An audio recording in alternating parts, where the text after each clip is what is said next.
The Salem witch trials took place between 1692 and 1693, and this is the story of this fateful tale in American history. The Salem witch trials resulted from the largest witch hunt in American history. The trials were held in 1692 in Salem, in the Massachusetts Bay Colony. 19 people, both men and women, were convicted and hanged as witches. Another man was pressed to death with large stones. It's actually placed on his chest. He was executed for refusing to enter a plea of innocent or guilty to the witchcraft charge. He basically decided to say, this is so ridiculous, I don't even want to address it.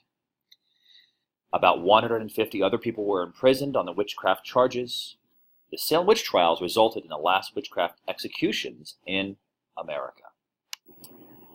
The Massachusetts Bay Colony was an English colony. Many people there had brought the belief in witchcraft from England. Under English law, witchcraft was punishable by death. 16 people had been hanged as witches in New England before 1692. The Salem trials resulted from a witch hunt that began nearby. It started in the small farming community of Salem Village, now Danvers, Massachusetts. Early in 1692, several village girls began to behave strangely. They crawled under tables and uttered weird sounds. They also screamed that they were being tortured.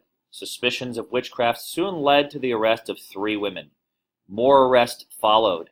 They included prominent people such as a former village minister. A minister is another name for basically a reverend or a priest for a community. The wife of the wealthiest merchant in Salem was also arrested. Some historians believe a dispute, which is an argument, over a local minister, Samuel Parris, led to the witch hunt. Parris received much of his support from the poor farmers of Salem Village. To them, Parris and the village church represented stability and traditional values. The poorer farmers saw Salem as a threat to their way of life. Parris and his supporters helped lead the witch hunt.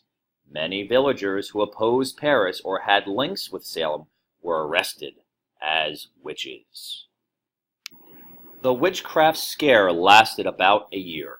The colony's leading ministers helped stop it. In 1693, the people still in jail on witchcraft charges were freed.